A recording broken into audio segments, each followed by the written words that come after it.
Hello everyone. आज की video में हम करेंगे रिवीजन आईसीएससी क्लास 10th की हिस्ट्री चैप्टर 1 अपराइजिंग ऑफ 1857 का रिवीजन। इसमें हम एमसीक्यू शॉर्ट आंसर क्वेश्चन और कुछ अदर्स एंड रीजन के भी क्वेश्चन को देखेंगे। तो चलिए स्टार्ट करते हैं। तो सबसे पहला हमारा क्वेश्चन है कि the East India Company territorial power is increased rapidly after which battle.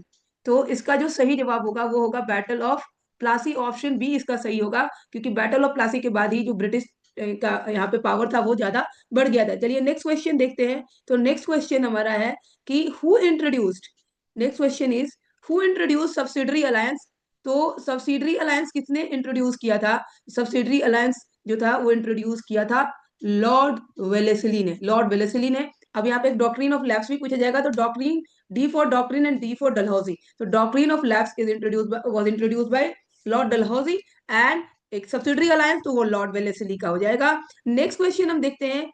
Subsidiary alliance Awadh में लागू हुआ था, तो डॉक्ट्रिन ऑफ लैप्स कहाँ पे हुआ था? यहाँ पे हमें ऑप्शन दिया हुआ है। तो डॉक्ट्रिन ऑफ लैप्स क्या था? जिसका अगर कोई राजा है और उसका नेचुरल एयर नहीं है तो वो जो उसकी जो प्रॉपर्टी थी वो लैप्स हो जाती थी, वो ब्रिटिश को चली जाती थी, वो अडॉप्टेड सन के पास नहीं जाती थी। तो इस हिसाब से ये लागू हुआ था झांसी, ऑप्शन डी झांसी, क्योंकि जो रानी लक्ष्मीबाई थी उनका जो बेटा था वो आनंद राव, वो क्या था? वो अडॉप्टेड सन था। ठीक है।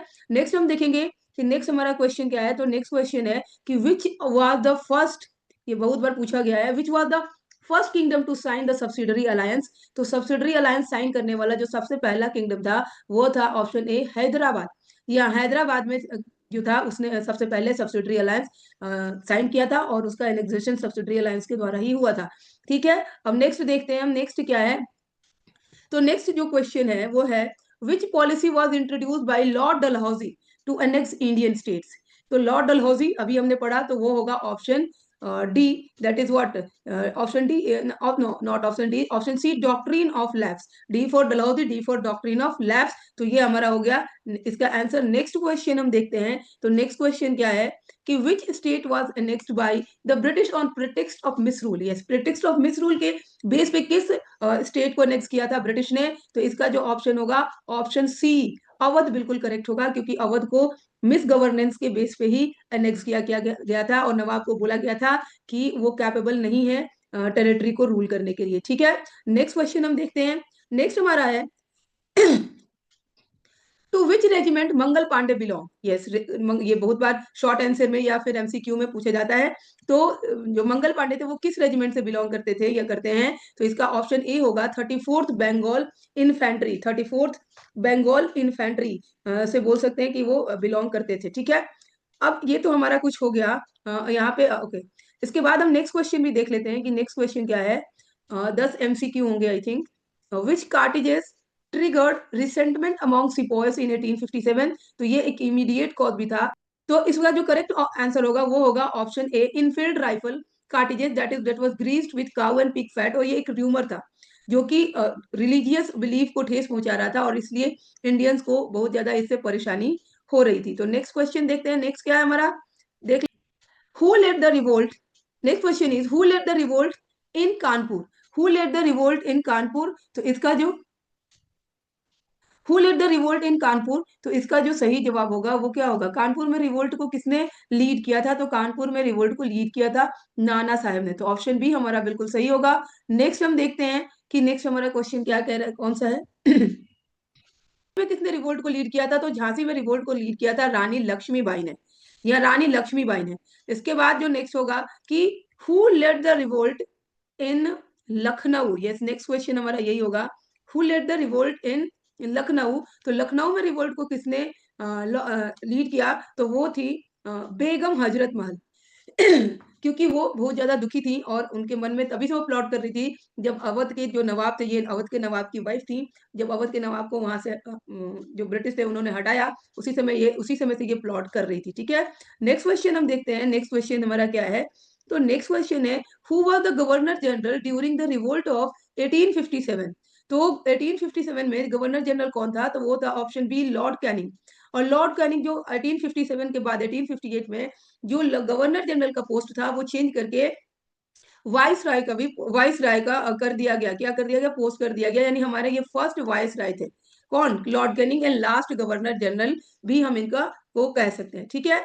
नेक्स्ट क्वेश्चन अब हम देखें कि next I think now the short answer question, no, this is one more.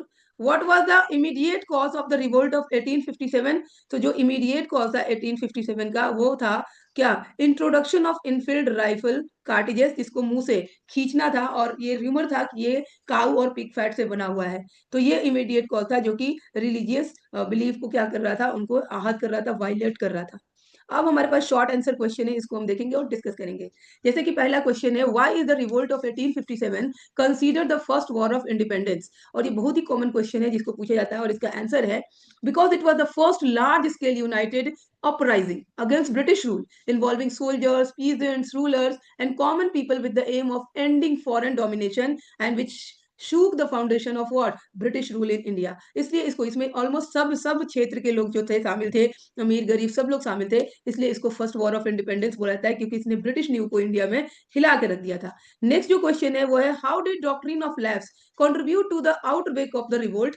Doctrine of lapse क्या था कि जो भी अडॉप्टेड सन थे किसी भी किंग के, तो उनको they were not allowed to like rule, and they were not allowed to inherit the property of the their father. वो प्रॉपर्टी क्या हो रही थी? लैप्स हो जा रही थी। तो इसका आंसर कैसे लिखेंगे? That it deprived Indian rulers of their kingdom if they had no natural heir, creating resentment among rulers like Rani Lakshmibai of Jhansi. Yes, तो ये इस तरह से इसने कंट्रीब्यूट किया, क्योंकि जो भी थे, जैसे नाना साहब थे या फिर रानी लक्ष्मीबाई थी, इन लोगों को क्या सफर करना पड़ा था? डॉक्ट्रिन ऑफ लैप्स के तहत इनकी जो प्रॉपर्टी थी वो लैप्स हो रही थी, क्योंकि जो नाना साहब थे वो अडॉप्टेड सन थे, और जो रानी लक्ष्मीबाई के बेटे थे वो भी अडॉप्टेड थे, तो they were not allowed to inherit the property. Next question देखते हैं हम। नेक्स्ट क्वेश्चन है, explain how the introduction of the infield rifle cartridges became the immediate cause of the revolt. So it was the immediate cause because it was made up of what? It was rumored. यहाँ पे देख सकते हैं, it was rumored that the cartridges were greased with cow and pig fat, offending both Hindus and Muslim religious sentiment, as cows are sacred to Hindus and pigs are taboo for Muslims, and that led to the mass discontent among sepoys. यहाँ पे यही हुआ, क्योंकि ये तो rumour था कि काऊ और पिग से बना है, बट हिंदूज के लिए काऊ बहुत सेक्रेड होती है, पूजनीय होती है, और मुस्लिम के लिए पिग जो होती है वो टबू होता है। तो दोनों ही के रिलीजियस बिलीफ जो थे वो वायलेट हो रहे थे, और इसलिए ये रिसेंटमेंट क्रिएट कर रहे थे, जो कि एक इमीडिएट कॉज बना किसका? अपराइजिंग ऑफ 1857 का। नेक्स्ट है, why did the revolt fail despite it's wide spread nature? अभी हमने पढ़ा कि हर लेवल के लोगों ने इसको पार्टिसिपेट किया था, हर क्षेत्र के लोगों ने पार्टिसिपेट किया था, तो भी इतना जब रिवोल्ट बढ़ा तो फिर इसे फेल क्यों हो गया? तो फेल होने के बहुत सारे कारण है, जिसको पॉइंट वाइज भी लिखा जा सकता है, but here it is a kind of paragraph. Lack of unity, सबसे पहला कारण ये था कि लैक ऑफ यूनिटी, सब लोग एक साथ नहीं थे, उसमें बहुत सारे ऐसे किंग थे, और जो लोग थे, जो मर्चेंट्स थे, जमींदार थे, which they were loyal to the British. Then poor organisation, ठीक है, यहाँ पे एक तो लीडरशिप की भी कमी थी, पुअर ऑर्गेनाइजेशन था, absence of a central leadership, no leader was there जो कि इसको पूरी तरह से लीड कर सके, ठीक है, and the superior British military resources led to its failure. यहाँ के लोग तो ज्यादा थे, पर उनके पास रिसोर्सेज ज्यादा था, जिसकी वजह से ये चीजें क्या हो गई, ये अपराइजिंग फेल हो गया। नेक्स्ट क्वेश्चन है, how did the annexation of Awadh in 1856 fuel discontent among Indians? तो अवध का जब एनेक्सेशन हुआ तो ये किस तरह से इंडियन को के अंदर और ज्यादा विद्रोह पैदा किया? तो ये इसलिए हुआ क्योंकि मोस्ट ऑफ द सिपोइज जो थे, सोल्जर्स थे, वो अवध से थे, तो it displace thousand of soldiers and nobles creating unemployment. Yes, यहाँ पे क्या हुआ कि जो भी थे वो थाउजेंड ऑफ सोल्जर, जब ये अनेक्स हुआ तो जो वहां पे ऑलरेडी थे उन लोगों को क्या, वो अनएम्प्लॉयड हो गए, and that created the resentment which later fuelled the revolt. दूसरा था कि यहाँ पे बहुत ज्यादा हाई टैक्स था, रेवेन्यू था, जो कि सोल्जर्स ब्रिटिश मिलिट्री में जो कि ब्रिटिश आर्मी में काम कर रहे थे, उनको ये था कि वो they were also resent, they had also resentment कि वो ब्रिटिश को हेल्प कर रहे हैं, उनके लाइक वो ब्रिटिश को हेल्प कर रहे हैं उनके पैर फैलाने में, उनका जो भी वो जहाँ पे भी अपना रूल कर रहे हैं उसके लिए वो ब्रिटिश को हेल्प कर रहे हैं उनको पावरफुल बनाने में, और उनको ज्यादा यहाँ पे टैक्स देना पड़ रहा है, और उनकी फैमिली सफर कर रही है, ठीक है। नेक्स्ट है, in what way did the revolt of 1857 mark a turning point in history? तो ये कैसा टर्निंग पॉइंट था? तो इसको देखते हैं। It ended the rule of East India Company and brought India directly under the British crown and led the foundation for organise nationalist movement. तो यहाँ पे क्या किया, इसको हम पॉइंट वाइज बिल्कुल लिख सकते हैं कि पहले तो ये it ended the rule of British East India Company because they got the monopoly to trade here. तो ये अब सीधे सीधे किसके पास चला गया? ब्रिटिश क्राउन के पास। और यहाँ पे that instil the feeling of nationalism among the people, उन लोगों के मन में नेशनलिज्म की भावना जागृत हुई और उन लोगों ने जैसे कि 1857 ने क्या किया कि नेशनलिज्म की फीलिंग जो हमारे फ्रीडम फाइटर्स थे उनके मन में इसने जगाया। नेक्स्ट हम देखें तो नेक्स्ट है how did the revolt affect the relationship between Hindus and Muslim. तो यहाँ पे जो रिवोल्ट था क्या हुआ, it fostered unity as both communities for together against the British and setting a precedent for future nationalist struggle. तो यहाँ पे जब ये 1857 का रिवोल्ट हुआ इसकी वजह से हिंदू मुस्लिम की जो यूनिटी थी वो और ज्यादा बढ़ गई, जो कि ब्रिटिश की आंखों में खटक रही थी और उन्होंने डिवाइड एंड रूल पॉलिसी भी शुरू किया। पर ये जो यूनिटी इनके बीच हुई that was the setting, like that was the setting a precedent for the future nationalist struggle. Now the next question is What administrative changes were introduced in India after revolt of 1857? तो 1857 के बाद कुछ administrative changes हुए जो कि important है। तो ये हुए the rule of East India Company ended and India came directly under the British crown. ठीक है, दूसरा हुआ a secretary of state for India was appointed in England to oversee Indian administration. यही नहीं हुआ, इसके अलावा भी हुआ कि वायस राय का पोस्ट आ गया, गवर्नर जनरल का पोस्ट खत्म कर दिया गया और नया वायस राय का पोस्ट इंट्रोड्यूस हुआ।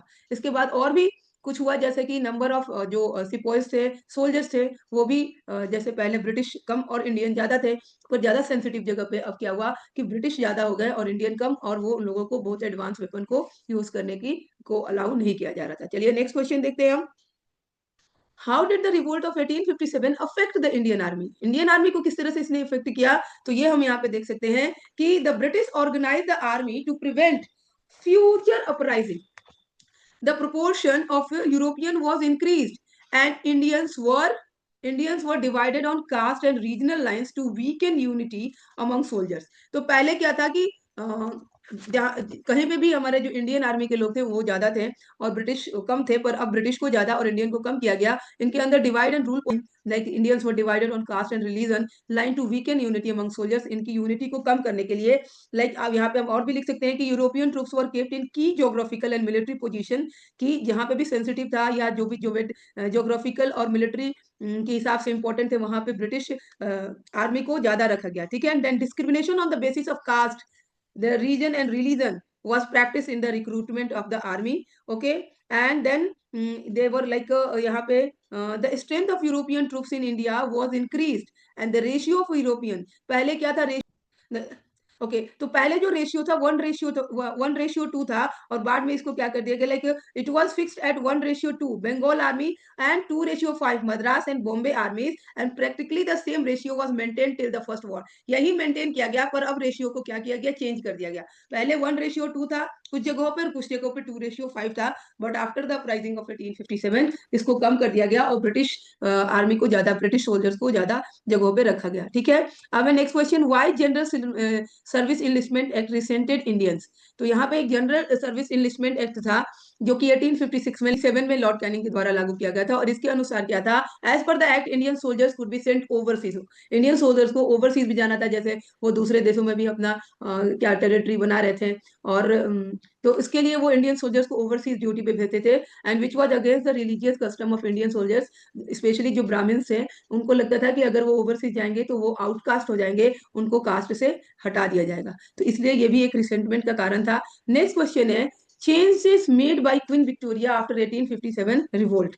तो यहाँ पे क्या क्या हुआ, ये इंपॉर्टेंट है और ये पूछा जाएगा 5 नंबर 4 नंबर के क्वेश्चन में भी ये आ सकता है। जैसे तो पहला चीज हुआ एंड ऑफ कंपनी रूल, ये हमने ऑलरेडी देखा, the East India company's rule was abolished, India came directly under the British crown with the queen as the sovereign. ठीक है, नेक्स्ट हमारा इसका पॉइंट होगा appointment of secretary of state for India. A secretary of state for India assisted by an Indian council was appointed in England to manage Indian affairs. मतलब India को ये इतने दूर से इंडिया के अफेयर्स को डील करना था, किसको, सेक्रेटरी ऑफ स्टेट को। Then the assurance to Indian princes, यहाँ पे कुछ अश्योरिटी दी गई इंडियन प्रिंसेस को, क्या था, Indian rulers were assured that their states would not be annexed if they remain loyal to the British. Yes, यहाँ पे अब डॉक्ट्रिन ऑफ लैप्स और सब्सिडरी अलायंस को भी डिसॉल्व कर दिया गया था, और इस उनको बोला गया था कि अगर वो लॉयल रहते हैं तो उनका जो टेरिटरी था वो उनसे लिया नहीं जाएगा। Than equal treatment policy, like it was promise कि जो ब्रिटिश सोल्जर है या इंडियन सोल्जर है उनको इक्वली ट्रीट किया जाएगा, पर ऐसा कुछ हुआ नहीं, लेकिन ऐसा बताया गया। तो और भी कुछ कारण थे, पर इतना भी अगर हम याद कर लेते हैं तो that is more than enough. Next हम देखते हैं असर्शन रीजंस के कुछ क्वेश्चन है, और इसको देखते हैं और समझते हैं। तो यहाँ पे अगर असर्शन ए, यहाँ पे ए हमारा असर्शन है और आर रीजन है। एंड यहाँ पे अगर ऑप्शन 1 हम चूज करते हैं तो both A and R true and R is the correct explanation of A. अगर हम नंबर 2 चूज करते हैं तो A and R true but R is not the correct explanation. Okay, and अगर 3 चूज करते हैं तो A is true but R is false, और 4 करते हैं तो A is false but R is true. तो देखते हैं इस क्वेश्चन में क्या क्या है। जैसे कि पहला जो क्वेश्चन है हमारा, the revolt of 1857 is called the first war of independence and reason दिया हुआ है, it was the first large scale uprising involving rulers, sepoys and common people। तो नाउ सोच के बताइए कि क्या आंसर होगा। तो इसका जो आंसर होगा वो होगा ऑप्शन ए 1, यानी कि जो हमारा ए है वो भी सही है, आर भी सही है, और जो हमारा आर है वो करेक्ट एक्सप्लेनेशन है किसका, ए का। ठीक है, नेक्स्ट क्वेश्चन हम देखते हैं। नेक्स्ट है हमारा कि the revolt of 1857 was confined only to sepoys and the reason is peasants, rulers and common people also participated in the revolt, and what will be the correct answer? So correct answer will be third। Third हमारा क्या है कि the revolt, ये third हमारा क्या है, third हमारा option है, देख लेते हैं यहाँ पे थर्ड हमारा ऑप्शन क्या है कि A is true, okay, and R is false. यानी कि जो रिवोल्ट था वो सिपोय म्यूटनी था, ये बताया ही गया है, वो रिवोल्ट था, सिपोयस का रिवोल्ट था। तो A is correct, but peasant rulers and common people also participated in the revolt. तो peasants, rulers and common people, तो इसमें उन लोगों ने पार्टिसिपेट नहीं किया था। ये पहले जो शुरू हुआ था, ये रिवोल्ट किसके द्वारा शुरू हुआ था, तो सिपॉयज के द्वारा ही शुरू हुआ था। नेक्स्ट हमारा क्वेश्चन है, the British recognise the army after the revolt, okay, and the reason is to prevent unity, Indians were recruited on the caste and regional basis. Then the answer is answer 1, यानी कि ए और are दोनों सही है, और R is the explanation of A. ये हमारा हो गया। नाउ नेक्स्ट है हमारा, the revolt of 1857 had no impact on future nationalist movement, and the second is it inspired later leader to fight for freedom with better organization। तो इसका क्या होगा सही, सोचिए आप, देखते हैं। तो इसका जो सही जवाब होगा वो होगा ऑप्शन 4, यानी कि ए तो करेक्ट नहीं है, A is wrong, because it had impact on future nationalist movement. But यहाँ पे ये स्टेटमेंट गलत है, but the R reason is absolutely correct. ठीक है, तो नेक्स्ट अब देखते हैं नेक्स्ट क्या है। नेक्स्ट है, the revolt of 1857 ended the rule of East India Company and the reason is after the revolt India came directly under the British crown. तो अब इसका जो सही जवाब होगा वो क्या होगा, ऑप्शन 1 है, यानी कि हमारा असर्शन भी सही है और रीजन भी असर्शन को पूरा एक्सप्लेन कर रहा है। तो ये हमारा हो गया आंसर 1। तो ये रहा 1857 का रिवीजन। इसमें पॉलिटिकल और कुछ मिलिट्री कॉज, इकोनॉमिक कॉज है, जो दोज आर वेरी कॉमन, तो उसको भी थोड़ा देख लेना होगा। अदरवाइज ये हमने पूरा कंप्लीट चैप्टर कंप्लीट का रिवीजन कर लिया। अगर आपको मेरी वीडियो अच्छी लगी तो चैनल को लाइक, शेयर और सब्सक्राइब करिएगा। तब तक के लिए